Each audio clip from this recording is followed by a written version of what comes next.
Enzo Recto, kalaban ang katiwalian at kasinungalingan, kakampi sa katotohanan at kabutihan.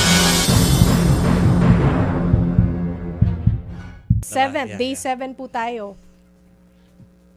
Very revealing ang proceedings kanina. Of course, napakahalaga yung mga nadesisyonan nila at nakita natin ang mga tunay na kulay o pagkatao ng iba sa mga senator judges. Maganda rin na nakikita ng sambayan ng Pilipino, kayong mga nasa mga pahayagan, mga media outlets, malaya kayong pumuna o kaya pumalakpak o kaya sitahin kung may nakikita kayong hindi tama, at kung meron namang maganda, di siyempre sabay-sabay tayo, sama-sama tayo purihin sila. So, very positive ang nangyari ngayon despite the fact na obvious merong iilang mga senador nag-aabogado. Sana naman huwag ganun. Pero maganda rin na sa simula pa lang pinagtuunan na ng konting pansin, pero mabigat na pansin yung gawain ng ibang mga senator judges na nagpapasok dito sa impeachment hearing ng mga ibang bagay na wala namang relevance o materiality dito sa kaso ng impeachment ng Vice President. Sa pamamaraang yan, humahaba yung talakayan, nasasayang oras ng impeachment court at na nakakadagdag dun sa pangdidribol at nalilihis ang atensyon ng taong bayan dito sa napakahalaga pero napakasimpleng impeachment hearing dapat. Attorney, isisingit ko na po dyan yung, kasi nabanggit nyo na may mga nagpapasok ng ibang usapin. Ano po, I wonder kung gaano nga po ba kahalaga yung pagiging isang abogado sa pag-handle nito. We all know na hindi naman siya required. Kaya lang for some reason, parang ilang beses na kasi siyang inuungkat to the point na parang nagiging insult siya in a way to other members of the court at saka yung ibang mga nanonood doon because of yung matter or yung way ng pagsasabi ng ilan sa kanila. How important po ba yung legal background sa mga usaping ito?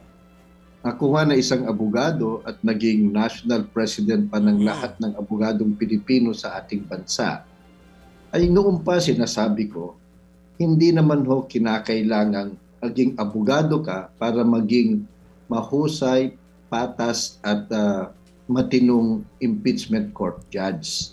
Hindi naman kinakailangang abogado ka para hindi naman automatic na dahil abogado ka mas magaling ka na dun sa iba.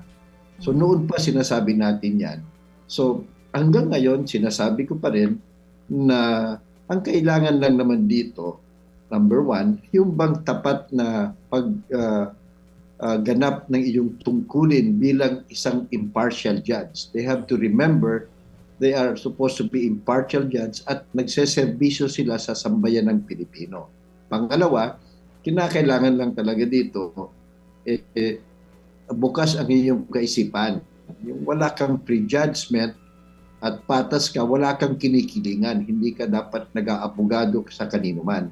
Pangatlo, malinis ang puso mo, konsensya mo. Kasi siyempre, kung meron kang ibang agenda, halimbawa, gusto mo lang mag-grandstanding in aid of election, o kaya meron ka na palang hindi pa nagsimula ang hearing, sabi mo, basta kahit anong gagawin sa akin, ito pa rin ang aking desisyon, pabor sa isa o sa kabilang panig.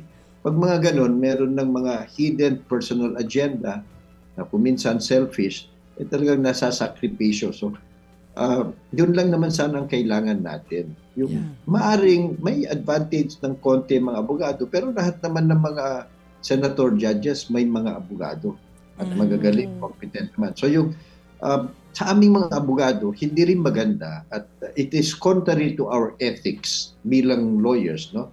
Na mayabang dahil abogado ka. Hindi dapat namin kinukutya o minamaliit yung iba. So, nakita nyo, may pasaring at hindi lang minsan, paulit-ulit na yan. Yan nga, sir. Ang kaming mga abogado, nakagaya din nila, di ba? Kung minsan, ano ba kung anong grado, di ba? Ayun na. So dapat kung anong paaralan, di ba? So tayo, ganun din yung aming paaralan, di ba? Pero we don't call attention to that. Anong paaralan namin, anong grado namin, ako ba top 11, top 10, o pasang-awa lang. Pare-pareho lang namang abogado, di ba? At kahit hindi abogado, pare-pareho lang naman ang tungkulin. So sana iniiwasan yun ng mga kapwa-abogado namin dito sa well-publicized na impeachment hearing. Kasi baka akala ng lahat yun ang kalakalan ng mga abogado. Hindi ho. Bawal ho sa amin yung ganyan na mayabang masyado dahil abogado kami. So sana matuldukan na rin ito. No? Yes. Hindi lang ho yung paglilihis sa ibang topic na wala namang kinalaman sa impeachment, kundi pati na rin ho itong mga unfortunately, hindi sila mapagsabihan na bawas-bawasan naman yun. Ulitin ko ang sinasabi ko noon pa, lahat ho ng mga senador, we give them the benefit of the doubt that they all deserve mutual respect sa bawat isa. Yan.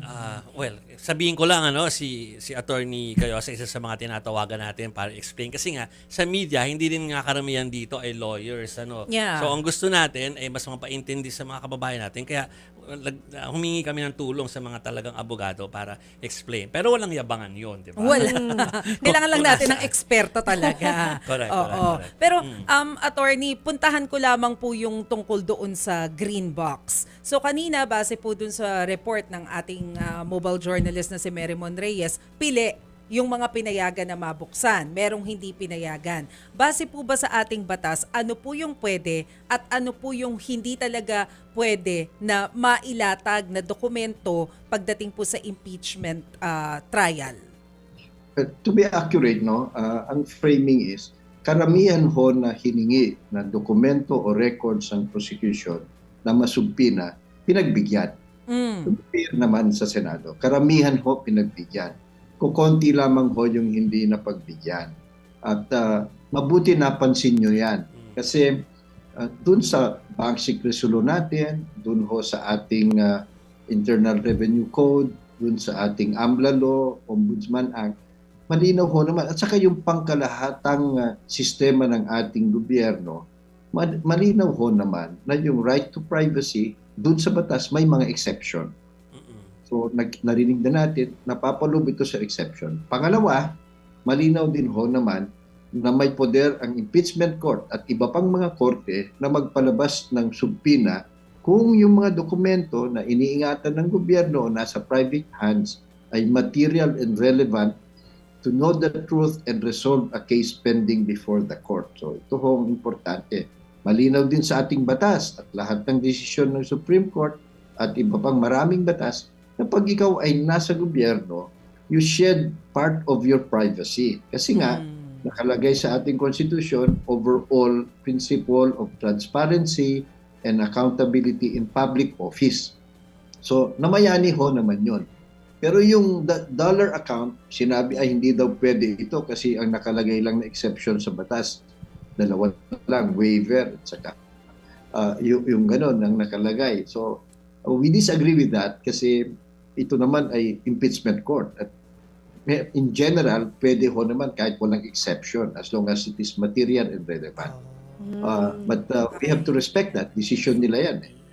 Doon ngayon, ang worry lang natin, at noon pa natin sinasabi ito over so many years, na dapat kasi duwagan na yung bank secrecy law at i-include ang dollar account. Kasi tayo na lang ho yung kukonting bansa sa buong mundo na napakahigpit at nakatago ang ating mga bank deposits. Sa ibang mga lugar, sa Europe, sa Amerika, sa Asia, mas maluwag na ho sila. Hindi na ho basta-basta na itatago lahat yan. Marami ng exception. Itong dollar account, that may not be the final ruling on that kasi of course, this is final kasi impeachment, pero sana hindi ho ito gamitin. Kasi pag yan ang ating susuportang view, di lahat ng mandarambong sa Republika ng Pilipinas, gawin nilang dollar deposit na lang. Exactly. So, that defeats the purpose of the transparency. So, we have a caution. Of course, papasalamat tayo na ginawa naman ng majority, at least ng mga senador, ang kanilang trabaho.